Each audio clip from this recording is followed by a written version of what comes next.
Okay, so I'll keep watching the chat. Hi, everyone. It is 6 o'clock, straight up and down, so we're going to get started.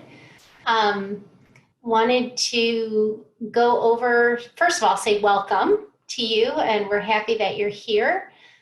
I wanted to go over some house cleaning things with you. I will be moderating the presentation, so as you have questions, go ahead and type them in the chat. We will be stopping periodically. Dr. Light Shriner will be stopping to ask if we have questions, and then I will, if I see a whole bunch of questions surrounding a certain topic, I will absolutely give Cheryl a tap on the shoulder and ask her to address something. So as those questions are coming up, type them in the chat. Other than that, I think that this will be a pretty straight up and down 1 hour webinar. We hope that you get a lot out of it. I'm very proud to introduce Dr. Cheryl Light Shriner. She is closely working with the autism program at University of Illinois as an instructor for 20 students who are going to be, they're training to be registered behavioral therapists. And Cheryl is what does BCBA stand for, Cheryl? Board Certified Behavior Analyst. Thank you. I know that. It just didn't come to me at the moment. She is an expert in behavior and behavioral approaches to therapy. And so she will be sharing with us tonight a little bit about what causes the behaviors that we see. And if you follow her throughout the series, you will find out more about then what to do with it. So without further ado, I introduce Dr. Cheryl Light Shriner. Thank you for being here, Cheryl. Thank you, and welcome everyone. I think we may get a few stragglers, at least that's what we understand based on the registration. But I'm happy for any number because even a small number will have a nice conversation, I believe. So just notice the other webinars in the series, and perhaps that you'll be interested in joining us some of those other dates. That would be great. All right, make sure everything is working for me. There we go. I'd like to just give you some objectives. My goals for tonight is to help you understand the importance of defining a behavior that we consider to be challenging, and defining will help us come to the point where we can do an effective intervention, and hopefully I'll make that link with you. But if we're all talking about something different and we collect information about behaviors that we're not in consensus about, we don't have very good information. So it's really important to define it very well. So hopefully I'll convince you of that. I want you to understand that there are different functions or reasons why children behave in challenging behavior. And then talk about the different environmental conditions and variables that come into that. So we'll be talking about setting events, antecedents, the skill deficits a child might have so that they have to engage in challenging behavior because they don't have any other way to get their needs met. And so when we recognize what kind of deficits they may have, we can then propose things that we can teach them. So it's important to kind of know what they're not able to do, and the consequences that occur that will maintain the challenging behavior. Each of those different areas, there's at least 4 different periods or areas that we can actually do intervention with, which will be talked about in another webinar, but it's important to understand what each of those are. So we'll talk about that. I want you to understand that there are some very systematic ways to collect information about the behavior in order to understand it. As a behavior analyst, that is, if I were to simplify what I do, it's to understand a behavior and to understand all of the variables around that behavior that help it exist. So that's kind of what we're going to be talking about.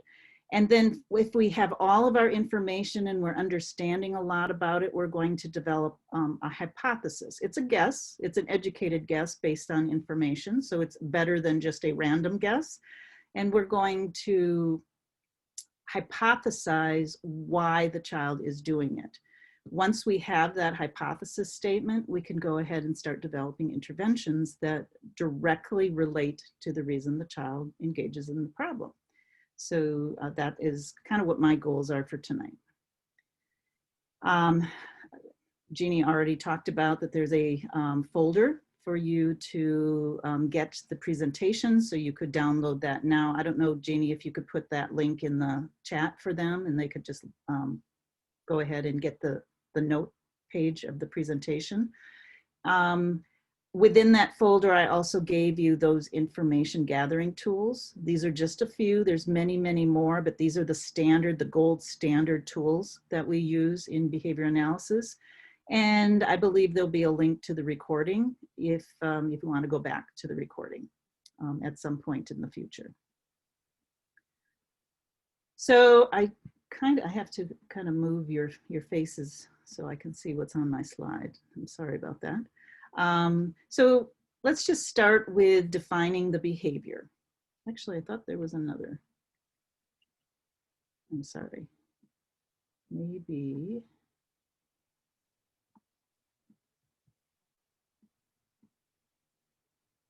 Let me go to this slide first. It was out of order, but can you tell me who you are?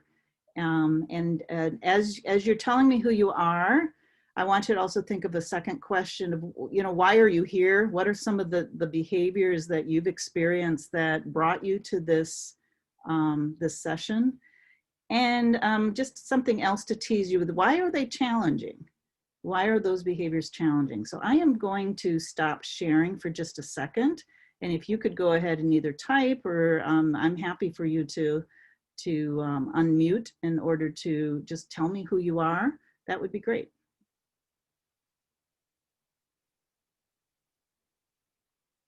Anybody willing to? I can look at the chat here. Okay, I can go first. Great. I guess. I'm actually a Lens student, so we're doing webinars on behavior and autism and the whole 9 yards. So we're taking some webinar classes, but this is also part of one of my projects that I have to do for the class. Great, okay. And have you been with children who have challenging behavior, whether they're your own or other people's children? Actually, yes, I'm part of the family aspect of the course. So I have a child with mild autism, ADHD, and last year they decided to diagnose him with opposite defiance disorder at the school, but I'm kind of iffy on that because of the fact that it parallels so much with autism. So the things that he's getting into arguments and fights about are things the way he thinks, where it correlates with his autism. So that's where I'm like trying to figure out to see if what they're saying is, correct or what I'm assuming is happening. So, when there's like the silver lining of, is it really opposite defiance disorder or is it just the way he thinks because of his autism? Correct. Okay. And I have the individuals that I've experienced who are on the spectrum, they do have a different way of thinking about things. Yeah. And sometimes I have found that they kind of develop life rules. Yeah. And sometimes their life rules don't match everybody else's life rules. Yeah, exactly. That's why. And sometimes you have to etch away a little bit at a time at that rule that they have. But they learned it, and then they're very inflexible, and so that's the rule. Yeah. Right? So, and I know that gets into perspective taking and things like that. But yeah, I'm with you on that. I'm just looking to see what some of the other noisy, screaming, physical aggression. I can go next too. Good, great, go. My name is Melissa, and I'm a art teacher. I teach K through 5, and then I also have high school. So many grade levels. and I just need professional development stuff. But I'm kind of excited about this because I fostered plenty of kids, and a lot of them have a lot of behavior disorders. So I just had one boy that just had an awful lot of, I think he was also diagnosed wrong. The doctor said that, but you have to wait months and months for an appointment with a psychiatrist to get a re-diagnosis. And when they're in the foster system, there's only so many people that see them. And we had a hard time because we were waiting for like 9 months and they still didn't have anybody. And then COVID hit, and then the boy got violent, and then he ended up leaving our home because he was aggressive. And I just would like to learn more about that and more ways of coping. Excellent, thank you.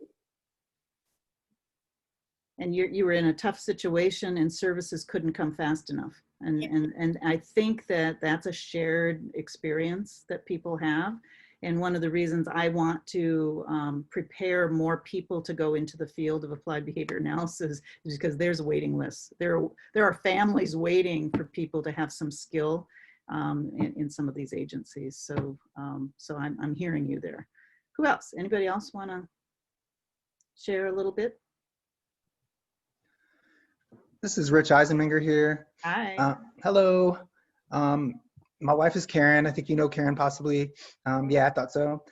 We have a now a 13-year-old son with autism who is over in Kansas at Heart Spring in Wichita. Just dealt with tons of challenging behaviors with Joe for a number of years, and finally just got to where that had to be done.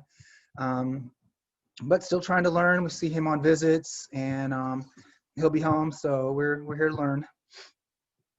That's great. I saw the taco outfit. That's pretty cool. Oh yeah, that's right. Yeah. Yeah. I've known him since he was a preschooler, so I Okay. enjoy those Cheryl. pictures. Yeah. Oh, hi. Hey. Hey, I'm just How are you? doing different stuff while listening. Okay, that's fine. That's great. Anybody else want to share? Otherwise, we can move on. And I do see that a lot of you have typed some things in the chat, and we welcome that. Well, let's move on, and there'll be other opportunities for you to share. Now I have to be skillful here. Share my screen again. There we go.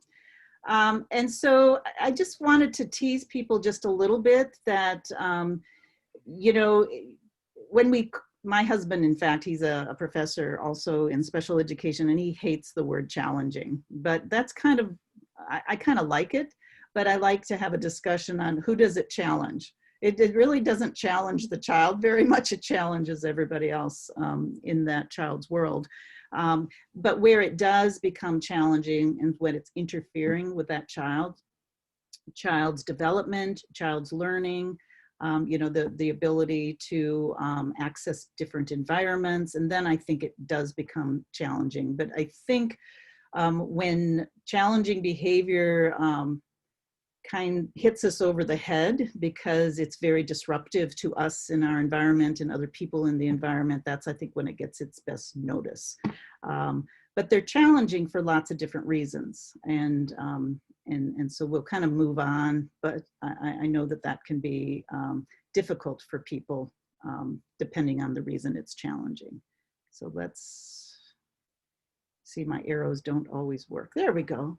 So I am going to talk about 4 functions of behavior, and these are kind of what you would read in a book, but children are much more complex than that.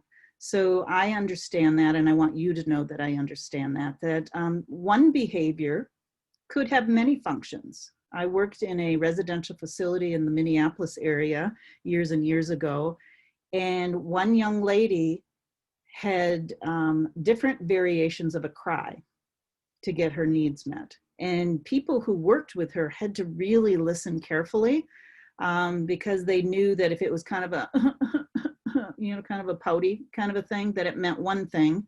And if it was tears and wailing, that meant something else. But she really had like one behavior, and different variations of the one behavior to get all of her needs met. So she might have done that to escape a situation. I saw her, they had put music on, and she loved music, but she didn't like country music. So whenever they turned on the country music, she would cry and howl. But when they put on classical music, she was giggling and smiling. So, so that behavior served many different functions. If she was feeling lonely, she might engage in a crying behavior in order to get people. So that's one scenario, is that one behavior can serve many functions. And I will, in a future session, say that each of the functions will need a different intervention. So it's really important to still tease out the functions, even though it's one behavior. You can also have many behaviors that have one function. So if you imagine a child that's having a tantrum, and they're hitting and they're kicking and they're spitting and they're rolling around on the floor, all of those behaviors could happen either in isolation or together because they don't want to do something. And so, you know, we can kind of look at it that way. Sometimes you can have a variation of, you know, a student is asked to do something, but it's like an independent activity. And they may not like independent activities, or maybe the independent activity is difficult. So they engage in a problem behavior, and you think, oh, it's to escape because they don't like to do that. But they might also enjoy having adult attention, and they might like to be helped to do things. And so there could be an attention component to that. But the four functions that I like to think about is to obtain attention, to avoid or escape. I always tell my students, my college students, that avoid is they know something is coming and they're not liking it, that they know that it's coming. So they actually kind of catch on what's going to happen, and then they run the opposite direction, or they do something to avoid. So the activity or the task has not started yet. So they learn to avoid it. If it's an escape, technically, you know, I tell my students they're already started in an activity and then they want to get out. They want to leave. So but I put those in the same bubble, because you can do some similar interventions for that. They may want something in particular. They might have strong food preferences or toy preferences, or maybe activities. You know, they like to be outside, you know, those kinds of things. And so I would call that tangible. Or they could just have sensory needs. So I started working in a residential facility for children with autism, and a lot of them would be flailing their hands or flipping their fingers in front of lights and eyes and all that. And so that's definitely a sensory thing. Or the children that are rocking, they're obtaining some kind of a sensory input. Now, there are other kinds of sensory input that they don't like being touched. Sometimes people are tactily defensive and they don't like to be touched. And so they will engage in a problem behavior to get away from, you know, to escape or avoid a sensory experience. And so any of these things that are obtained could also be, there could be an escape component to it if people don't like something. But I just wanted to tell you where I'm coming from when I'm thinking about functions. I think there are probably others or variations, but these are the standard ones that researchers talk about. Now I'd just like to say that there are different types of events that occur that can make it more likely that problem behavior or challenging behaviors will occur.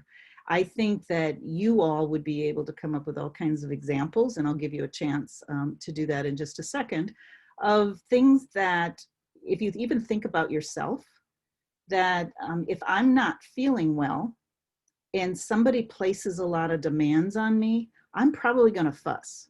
And I'm probably going to shout or say things I wouldn't typically say. I might be a little unkind to that person because I'm feeling rotten, you know, and I just don't want a lot of demands on me. So when children go to school or they wake up and they don't feel well and they have a headache, they may not have a way to tell us that.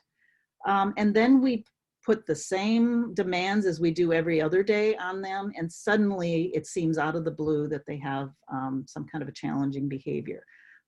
So I really think it's important for us to recognize when somebody may not be feeling well. Maybe we need to be checking temperature. Maybe we, look for some other signs that might indicate that they're not feeling well, because that could be really a big problem. And of course, the intervention for that is to take care of whatever the symptoms are, or maybe they need to see a medical doctor. Those of you that have been around autism know that changes in routines are not always welcomed.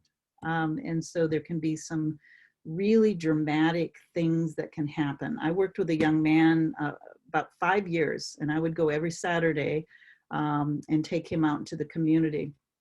And one time I came and they said, "Oh, he's upstairs, you can go get him." And I went into his room, and there was a mattress on the floor of his bedroom. And the family had given him new furniture, like a new bed and new dresser and all that kind of thing. And during the night, he had carried it all out. I mean, that was a change of routine for him. He did not want new things in his room.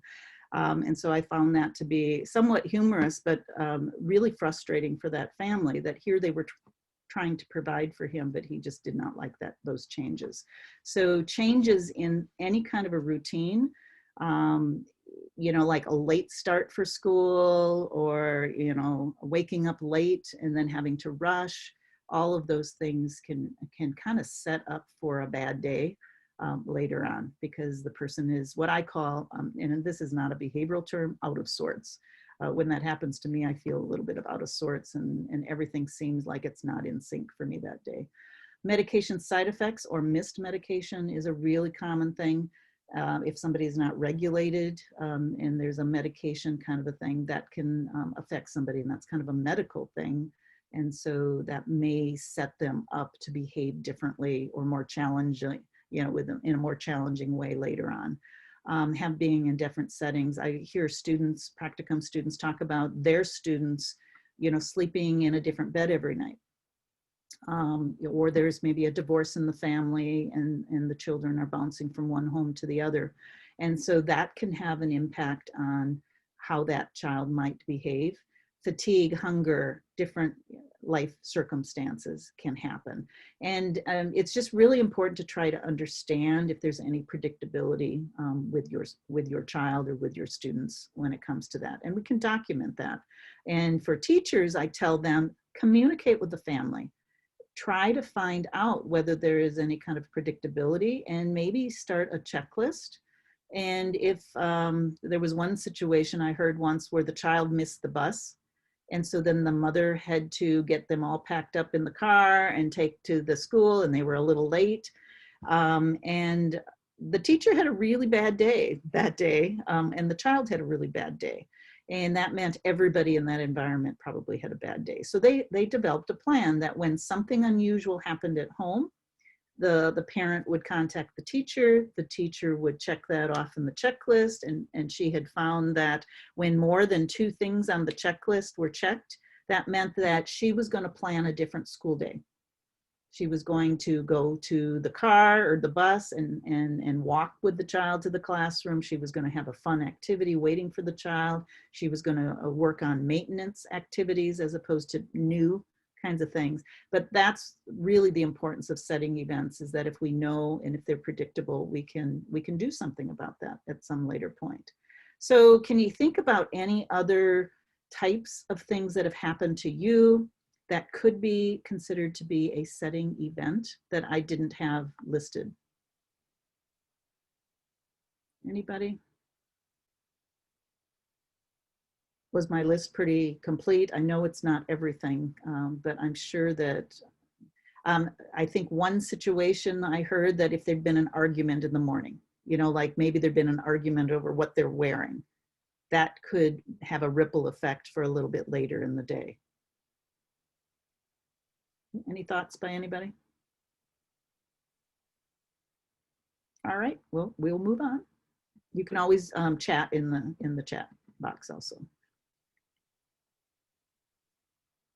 All right. So antecedents. So let's kind of go back to setting event. Those are things that are a little more distant to when the challenging behavior occurs at a later time. So, so it could be something that happened at home. It could be that they didn't get enough sleep. They're not feeling well, right?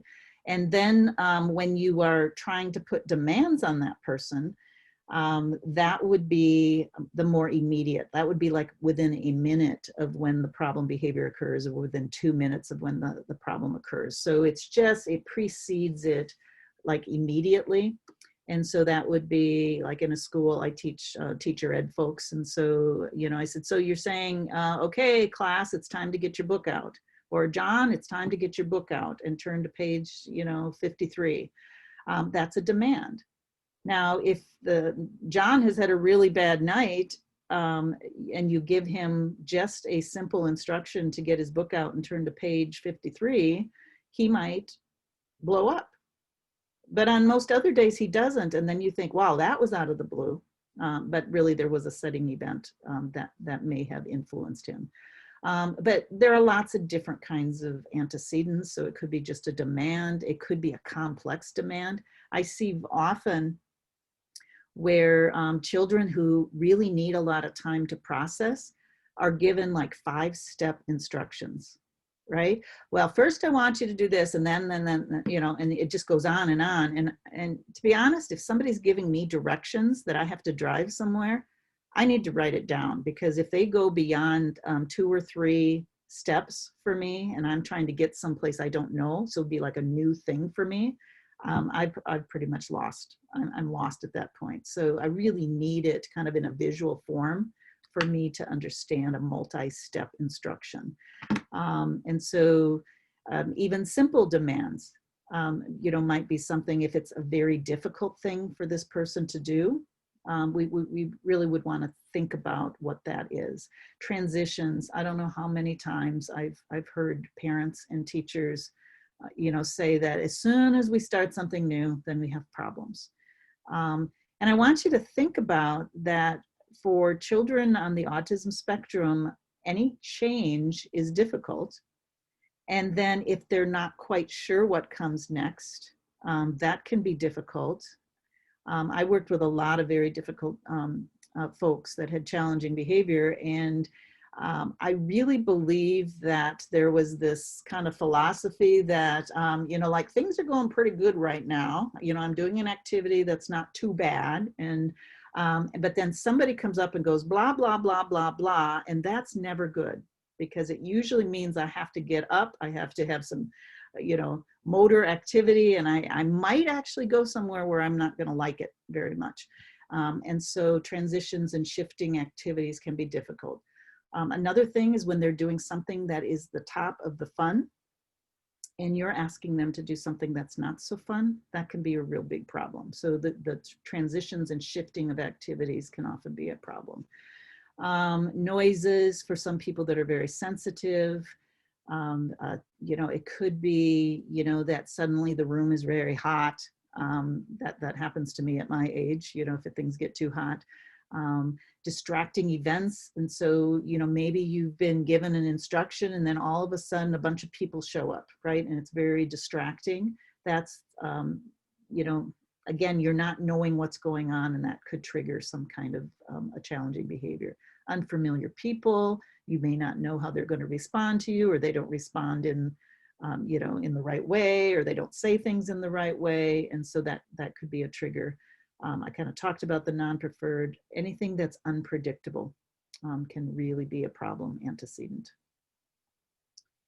Anybody have any other ideas about things that have triggered the individuals in your life?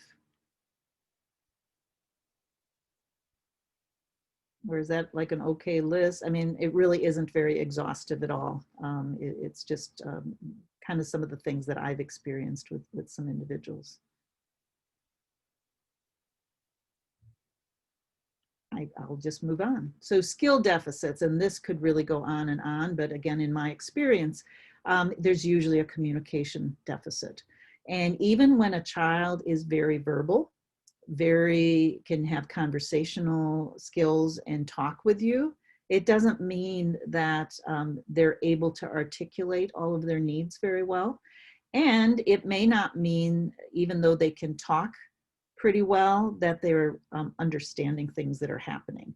So those can be significant issues related to challenging behavior. And so we have to make sure that we understand the communication abilities that people have. And if they need, and it could be how much time we give them to express themselves, or how much time we give them to understand things, or maybe they need additional ways like augmentative communication or pictures or gestures to help them with both the expressive and the receptive. And so that's kind of a big area. I have had some training in augmentative communication as a graduate student, and I firmly believe, in fact, I taught a class at the University of Minnesota called Communicative Approaches to Challenging Behavior, because I could think of a communication method that could solve a lot of problems if we could teach somebody how to communicate in a different way, or to understand communication that's around them. It could be a motor skill deficit. And so maybe it's very difficult for somebody to engage in certain motor skills, and maybe people aren't understanding that. And so we may need to give them a lot more practice doing things, not place such hard demands on people as they're learning things. Leisure skills. So I have a master's in recreation, park, and leisure studies with an emphasis in therapeutic rec. So I really believe that people with disabilities probably will have the most discretionary time on their hands. And they are often the people that have the fewest skills when it comes to occupying themselves and doing things that enjoy them, that they enjoy. And so it's really important to give people productive things to do that are satisfying, that increase their quality of life, and that they can do things that they enjoy. And so leisure skills are really important. And if somebody does not, I did some experiences in a state hospital or a institution in Minnesota. And if people don't have skills, they will find ways to occupy their time. And sometimes it's self-injury, sometimes it's hurting other people or destroying things. And so we really don't want people to engage in those kinds of harmful behaviors. And sometimes the solution is just teaching them how to occupy their time with some really enjoyable activities. Functional skills, again, making sure that we can get them as independent as possible to live their life and go through their day, so that people don't have to do it for them. I know when my son was very small, he did not like me to help him. He wanted to do it himself. And I think that I believe that most people will want to do for themselves. And so to build capacity for folks. And when we have a lot of children and individuals out there that are being acted upon all the time, that would probably make me feel a little grumpy, and I might act out if that's happening. Social skills. There are so many social interaction skills that people don't know. And so being able to teach them different kinds of more socially acceptable ways is going to be much better for them and reduce problem behaviors, because people are going to respond better to them. Teaching people to be flexible and to adapt. And we know that there are so many people that really have a hard time with that flexibility. I was observing in an ABA clinic a couple years ago, and there was this little guy that I didn't hear exactly what made him upset, but I just loved the staff around him, and they would talk about, they had kind of a language of, and oh, it's okay, that, the door didn't open. We'll just try again, and it's okay, and we can be flexible. And they were using the word flexible. And this little guy was so upset. I mean, he was kind of beyond, the point of return kind of a thing. And he screamed at the top of his lungs, and I am not flexible. And it really kind of made me smile. I kind of had to hide my smile, because I thought, boy, did he speak truthfully, right? I mean, he knew the language, which was kind of a nice thing to hear, but it was like him recognizing that he was beyond his own control, and he was able to actually express, and I am not flexible. And at that moment, he really wasn't. So, knowing when these are some of the deficits is really important. Sometimes we're trying to push people to do things and they don't have any context. They don't know what the meaning of it is. And so teaching them, giving people information, I think is really important, and how to find out information. So that's kind of a skill that we can go for them. Any other kind of skills that you find really are related to some of the challenges that you're experiencing? Something that your child or your student or somebody you've worked with did not have, and you really feel like that contributed to the problem behavior?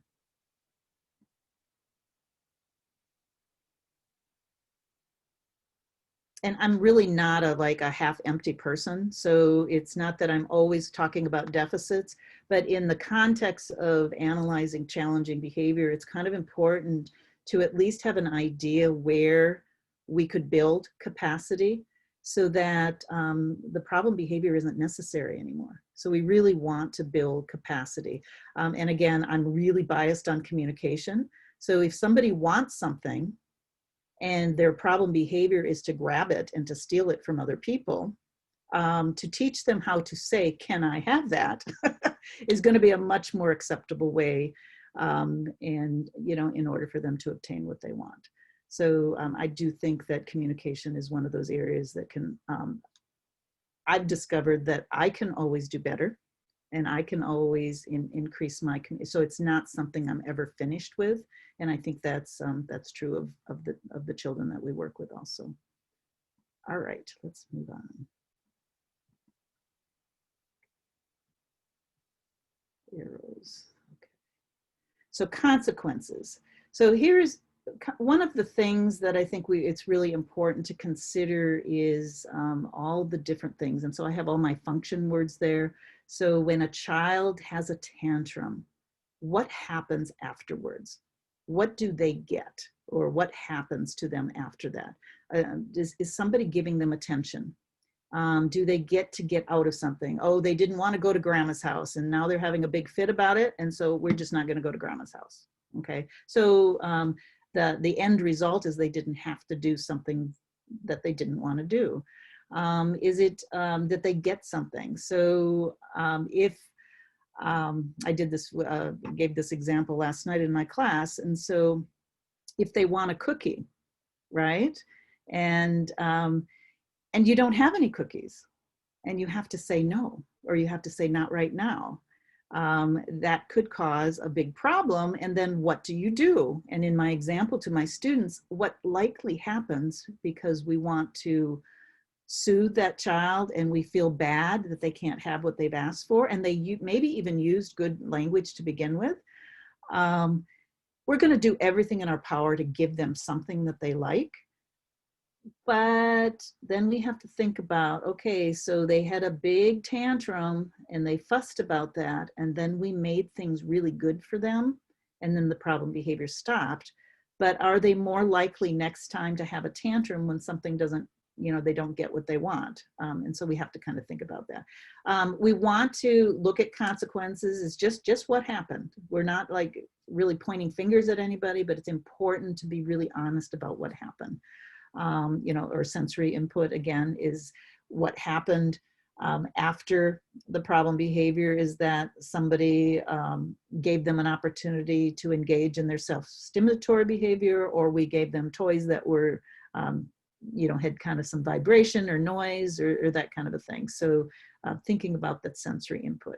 Behavior occurs because it has been reinforced. That's my perspective as a behaviorist, is that behavior wouldn't exist unless it had been reinforced at some point. And so it's important to understand what is maintaining a behavior. And again, I'm not getting a lot of people wanting to talk about this, but is there anything else that you can think of that could be a response or a consequence that might be reinforcing a behavior? I have one. Good. Excellent. I've noticed making promises you don't plan to keep, or saying next time. Well, you know, hey, guess what? If you're at Walmart again next time, it better happen because they'll remember. They're like, oh, you said I can have candy next time. They expect you to have candy next time. Or especially like promises like, oh, I promise to take you to grandma's, or, you know, I'll take you to Orchard or whatever. So when you make that promise, you have to intend to keep them. That's the one thing. That is really an important that's a really good point.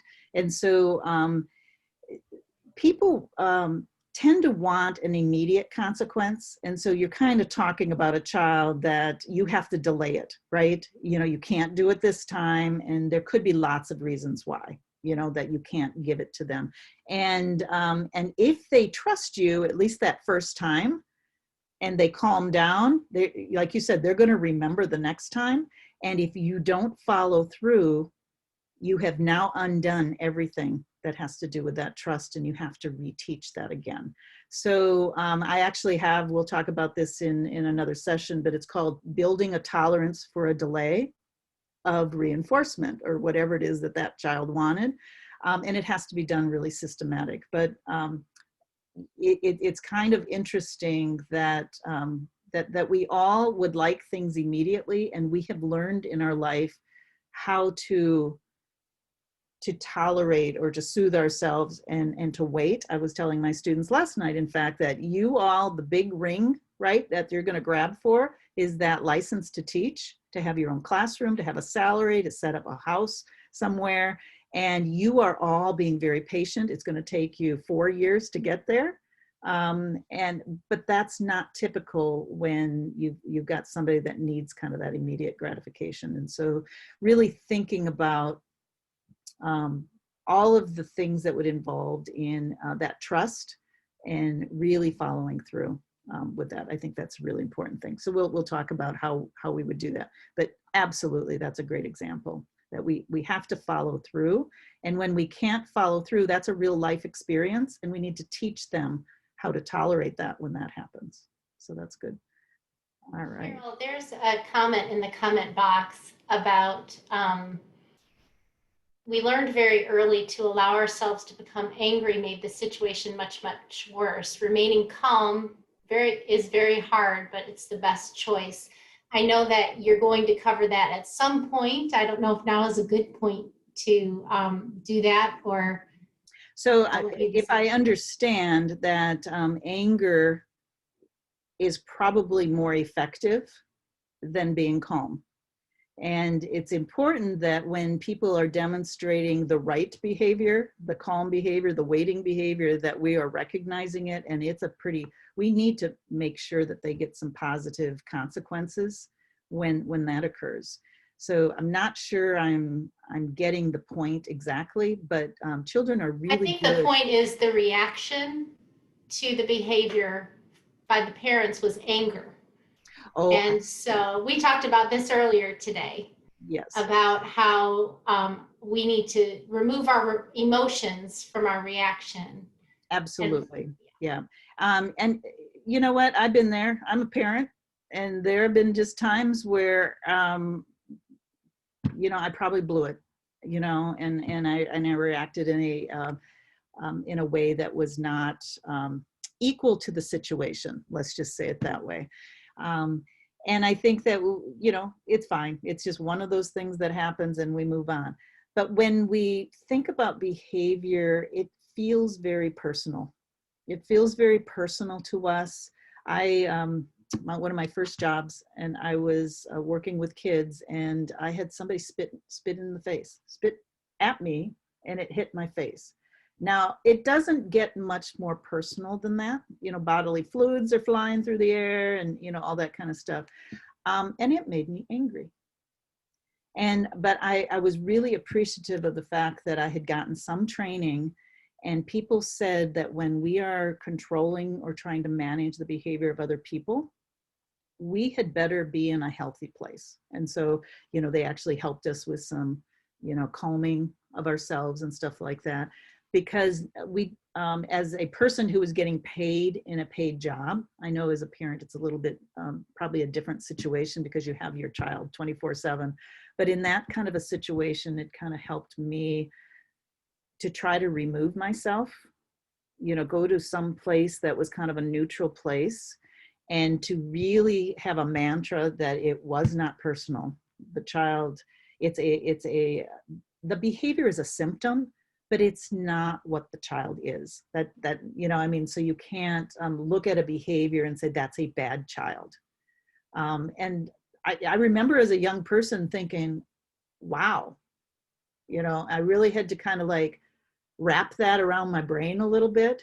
And once I really thought, well, yeah, you know, a behavior is just a behavior. If we look at it in kind of a neutral way, I think it helps us kind of keep ourselves in kind of a more stable place. However, have I lost it? Absolutely, I've lost it. But you know, I do think it's an important point, is that let's not look at behaviors as being equal to the child and the personality of the child and the makeup of the child. It's just simply a behavior, and it's there for a reason, usually to get that child's need met or preference met. And we just have to kind of step back and go, okay, maybe I didn't react the best way this time, but I'm going to have a plan for the next time that occurs. That's a really good point. All right, we are. Cheryl, you wanted a 15-minute warning. Yep. You now have a 14-minute warning. Thank you. I am going to try to go a little bit faster here. So we've kind of talked about this. So we all have a role in challenging behavior. And I think one of the hardest things is just to recognize that, and not to blame ourselves, not to point fingers or feel guilty about it, but just to recognize that we are a variable in that child's life. And so we might be a trigger, right? Or something we do might be trigger. And we want to make sure, or how we react to something could be contributing to the problem behavior. And again, it's not a blame game. It's just really just understanding it. So children are really good at wearing us down. There are experts. So you can show me a child that has you know, significant needs, but they will be experts at getting their needs met in one way or the other. And I kind of celebrate that. It's the child that's very passive that I feel more sad for. I really like the ones that are still trying, and sometimes they're trying with their challenging behavior. But I think that that's actually a better thing than the child that's very passive. And it's difficult for us to see children in distress, and so we want to do things to fix things. We just have to recognize that what we're doing may actually be contributing to the problem. I'm going to move on. I think that so there are different ways of collecting information, and I'm not going to spend a lot of time because you have the tools in that folder, but we have an interview just to get background information. I'll bet there are parents in this session that have been interviewed before.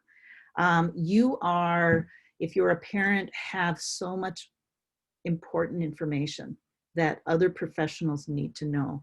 You know the child inside and out. You know their medical history. You know what their routines are. And I don't want anybody to ever undervalue the importance of parent information. And that's really important. And this interview gets at some of those things. A scatter plot is a fancy word for just a child's schedule.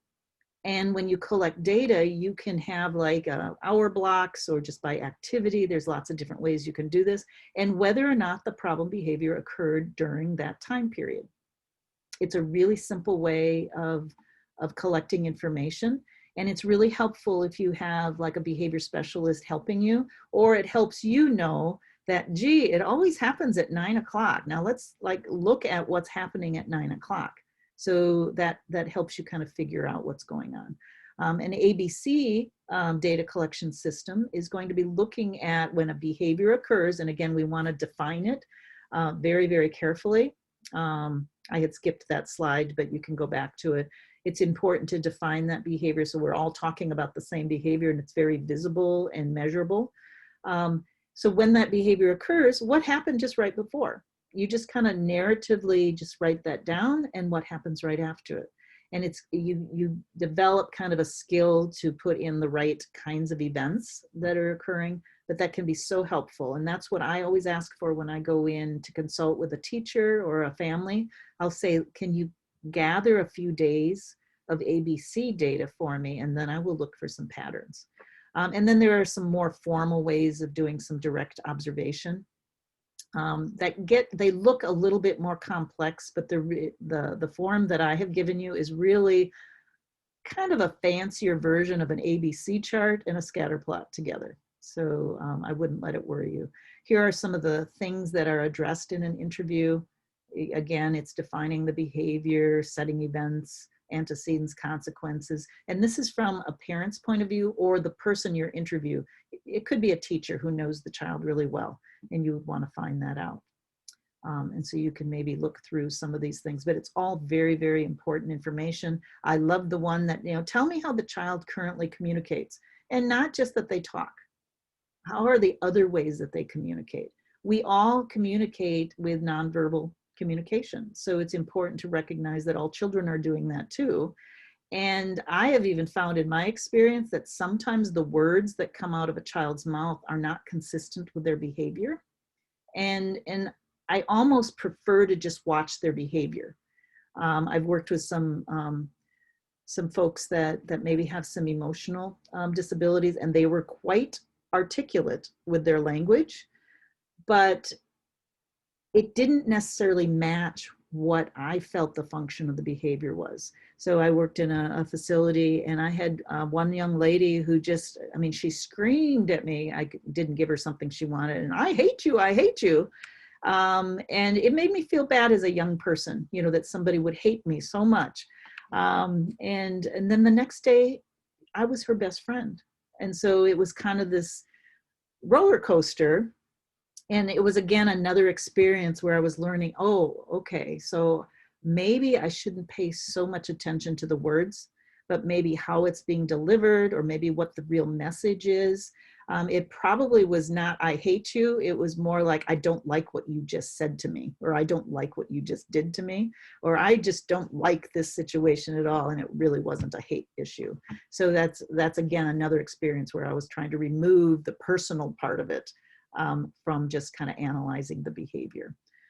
So information from a parent is so, so important. And I always stress that with future teachers and other professionals, that do not underestimate the importance of what the parent knows, because they are the expert on their child.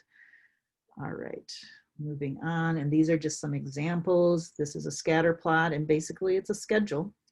And you will see, like a time period. You can do it by time period or activity. I'd like to have the activity on the chart, because maybe that gives us a little bit more information. You can do just like an X, it occurred or it didn't occur. You can get more complex. If it's a very frequent behavior, I don't want to tally. I don't want you to have to tally every time something happens. But it could be, if it was more than 5 times, I'm going to black out the box. If it was less than 5 times, I'm just going to put an X in the box. It just gives you an idea. Or it can be very simple. Did the behavior occur during breakfast? Give it an X. And if you get 5 days of X's at breakfast time, then I'll want to look at breakfast time a little bit more and what's going on. So it's a really nice, simple tool. ABC chart we kind of talked about. I like to know, like this is the first occurrence of the behavior, second occurrence, that's what I mean by occurrence. And then I like to know who's recording it. If you have lots of different people, moms and dads and siblings and aunts and uncles, or teachers and aides, I like to know who recorded the data, because I like to check in with people to make sure that we're all on the same page with what we're calling the behavior, and helping them with what antecedents and consequences are. Here is the kind of the fancy form where you can add in things that you think might be predictors or triggers. Here are our standard functions, and then maybe what really happened. Okay, so we're going to guess. I think he's doing it for attention, and then I'm going to write in exactly what happened. And so this is easier if you have an observer, like an outsider come in and do it. And so it's a little bit more busy. And then along here is just your schedule again. And so you're going to have a way of keeping track of that. So once we have all that data, we would just look at it and look for patterns. Oh, it's always at breakfast. Well, that's really helpful for me to know. Like, who else is there at breakfast? And, you know, is there a predictable meal that's being, you know, are some meals more difficult? You know, those kinds of things. Is it happening first when the child arrives at school? It always happens right at arrival. That gives me really important information. Is the child always getting some kind of attention? Now, we maybe didn't think of it as attention because they were being scolded, but remember, when I'm talking to you and I'm making eye contact, it doesn't matter what's coming out of my mouth, I'm giving attention. So the child may actually be doing it for attention, just not very pleasant attention. Maybe they don't care what kind of attention they get. So looking at the information will give us the ability to look for some patterns. Then once I have a pattern, I'm going to come up with some kind of a statement. And I call it the hypothesis of function. And it's when something happens, the child will engage in the behavior in order to, or that results in. So, you know, again, I don't know that children are plotting and they're planning. And so in order to, I've had teachers say, well, that kind of sounds like he meant to do it. I don't think kids are out there thinking this. And so it results in something. It results in the child getting attention, or it results in the child getting out of the task, or it results in a sensory experience. And so that's kind of a simple way of doing that. Here are just a couple of examples. I've got about 4 minutes, I realize. When I'm busy and can't pay attention to Rory's gestures, so that's my antecedent, Rory falls on the ground, screams, and kicks his feet. So that's his behavior. And this results in me picking him up, talking quietly to him, and rocking him in the rocking chair. Now, Rory has done a lot of effort in order to get rocked in the chair, right? But if that's a consistent consequence, then that I'm pretty confident in that kind of, that he's doing it for attention. He also may be doing it because it feels really good. It could be the combination of both. And so now I can start thinking about interventions when I have a good function. Another example, when I tell Shayna it's time for bed, Shayna runs and hides. This results in me playing hide and seek with her for a few minutes before taking her to bed. Okay, well, again, if she's gonna hide, and now that's like the history, that makes sense that she's delaying, but she also may just enjoy that activity, and the cue is it's time for bed. So it could be avoiding bedtime, but it could be that she wants to have a fun time. And I will just move on. So I was going to give you an opportunity to, and I'm willing to stay on a couple extra minutes if people want to do this, but it's really a thought process for you to think when something happens, something predictable happens, a behavior occurs, and this is what happens, and then think about those 4 different functions. All right, my arrows are not working again. Once we have a nice statement, a good guess based on information, based on patterns, we can now start planning effective interventions. I'm not going to talk about, I've actually kind of hinted at several different things throughout this presentation, but that's what we'll talk about.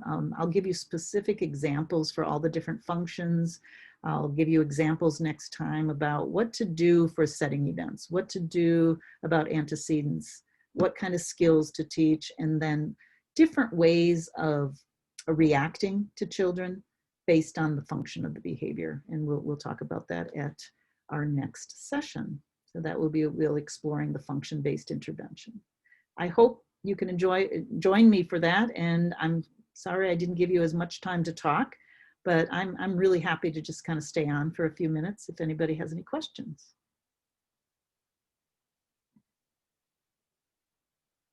We have 1 minute on my clock. So anybody have any questions or things that maybe you want to make sure that I covered the next time around? That would be helpful too. This is Rich. I have a quick question. With Joe, it seemed like a lot of the time for us, the behaviors, the challenging behaviors tended to be almost seasonal. Is that something you look at? Something that, you know, you have any Absolutely. thoughts on? Yeah. Mhm. And if they're seasonal, I would really want to work carefully to find out if there are maybe some allergies and if there's any kind of a medical thing going on. My son used to get a really bad cough and asthma in the fall. And when he went to middle school, he never got it again. And I think it was the elementary school and Ah, whether there were molds or things Hmm. going on. I mean, we Mhm. really had tough, the entire time he was in elementary school, we had a really tough time. And again, this is a medical condition, but obviously that could affect his learning and all. Mhm. And so I don't know, you probably, having medical people in your family, probably have Yeah. explored all of those kinds of things. But yes, I think there are. I worked with a young man, my very first job working with kids with autism, and he had self-injury. He had Mhm. substantial self-injury and it was seasonal. It was, and so Mhm. I suspect that he had headaches and he had, you know, Mhm. clogged up sinuses and, you know, things like Sure. that, but he would just beat himself. But it wasn't happening all the time. It seemed like a seasonal thing.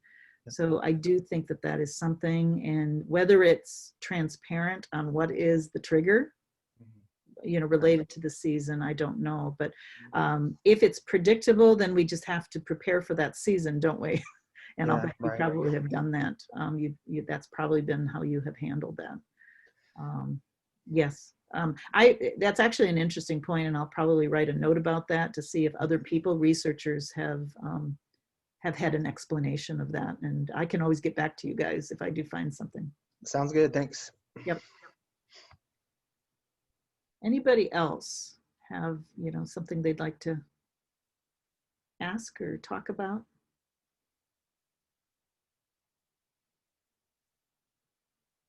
If not, you have my contact information in the PowerPoint. I'm happy to respond to people's emails. If you have suggestions, if you plan to attend the next session, if you have some suggestions, I'm happy to plan maybe a little bit more discussion time. If there's something in particular about interventions you'd like to talk about, I'm happy to do that.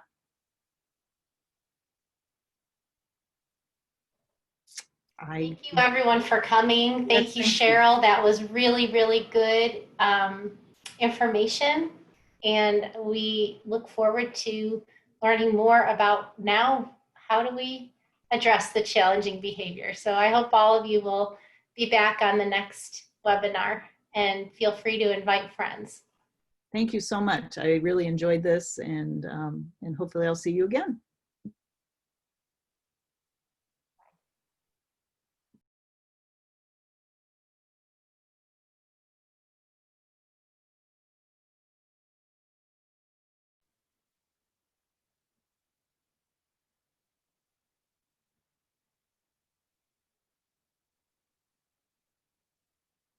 Yes, I believe it's recorded, and so that should be available. How will that be available, Jeannie?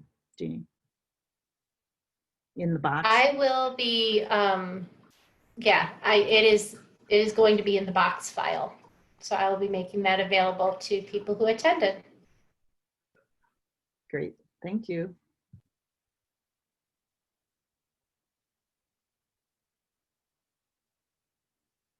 Yeah, some people are saying that people who wanted to be here couldn't be here, and they'd like to share that. Excellent.